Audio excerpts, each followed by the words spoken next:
there are essential tools that you need to have on your Linux distribution if you want to switch or convert it to a pen testing box. Now, a few of these tools are things we talked about: Nmap, Netcat, and Wireshark. So the only the easiest and fastest way is to type sudo apt-get install here and then type the name of your application. So let's go ahead and start with Netcat. Type yes. And what's the notification? It's telling us that almost 67 kilobytes is going to be needed to download it from the internet. 186 kilobytes will be used from our disk. So we'll type yes here and click enter. All right, you see it's downloading the archives from the apt source and processing the installation. Now, after finishing, you can type netcat here and see the tab completion. Now, pressing the tab will continue the command. Netcat, enter, and Netcat is working. Now, it really is that simple. There's no configuration. Most of the tools, like we said, don't need any configuration after being installed. Yes, some need configuration. Some dependencies are already available or installed. Might need a little bit of tweaking here and there to work properly. Now, let's try this with Nmap. So in Nmap, it's telling us that there is 4.5 megabytes that need to be downloaded and 21 megabytes of space that need to be used after the installation. So we'll type yes, and we'll see in a minute that Nmap doesn't need any more configurations after the installation is done.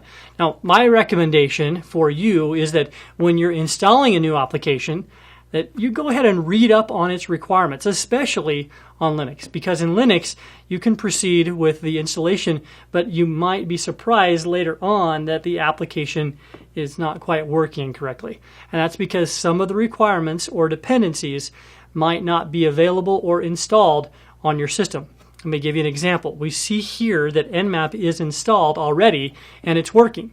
So there's no need for any more configuration for Nmap. All right?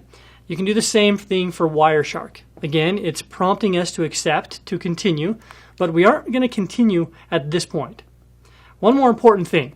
If you're going to use an application that requires a graphical interface, or maybe you feel more comfortable using an application like Wireshark, with a graphical interface, maybe it would be better to install a graphical interface for your whole operating system, right?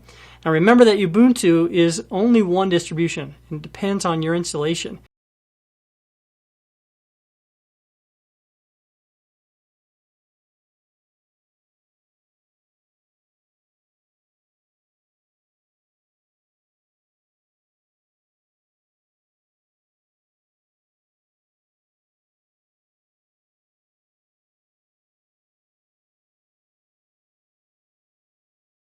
Graphical interface that you will be prompted by for login. So here we need to get around 600 megabytes from the internet, and an additional 2 gigs from the disk will be used. Now, if you want, you can also install something else. For example, we have discussed alternatives for the Ubuntu desktop or for the regular desktop for Linux systems. Alternatively, you can install GNOME 3 and, well, looks like it's unable to locate the package. All right, so in this case, if you are not able to locate the package, we go back to app, but this time cache, and we search for the package. Now, some of the packages might be dpackage or dpkg, which is not available in the app source. So we need to get them from another source and make sure that they can be installed on our distro. So let's search for GNOME 3. It knows what GNOME 3 is, but it's not available in the app source. Let's search for SFCE. So SFCE also looks like it's also unable to locate that package. Now, it could be the same issue. We can search for SFCE and it has information about it. If you notice here on the side, we see SFCE4, and if we go back to the GNOME, we can't seem to find it easily here. Okay, GNOME session. All right, there we go. The 4th line, GNOME session. So you see here that you need to specify a version or the correct name. And that's why we sometimes need to use the search apt cache and search exactly for what the name should be. So in my command, instead of only typing SF or SCFE and install, will be SCFE4 and hit enter, and that's it. It needs to have 93 megabytes of disk space.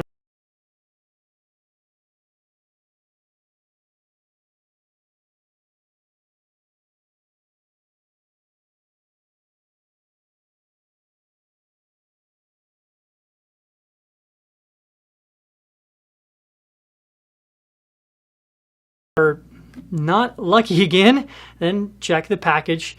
Make sure it's from the Debian source instead of the apt source. Enumeration focuses on getting valuable information from services running on a server. Tools and scripts are plenty for Linux platforms that can accomplish this task. Sometimes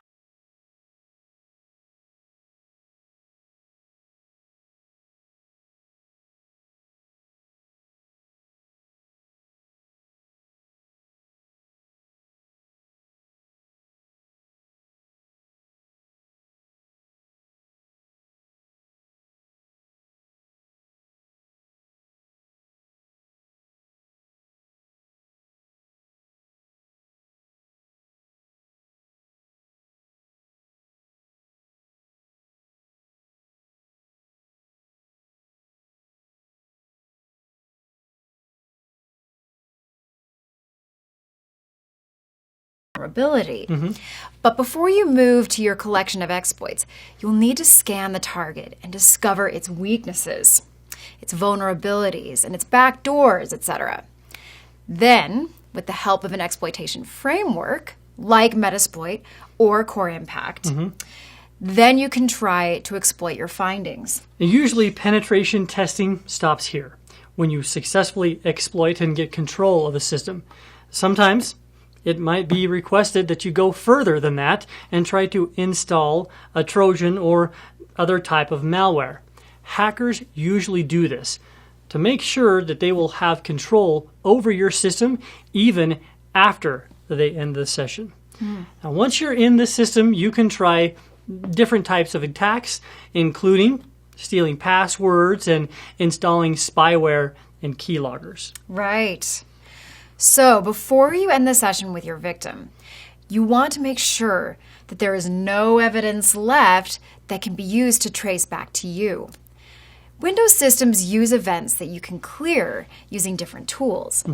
Recent places and documents also must be cleared. Linux keeps a history of executed commands by any user. There are some tricks that you can use to take care of it. When you install malware on the victim system, you should hide your presence. Rootkits can help you achieve this goal.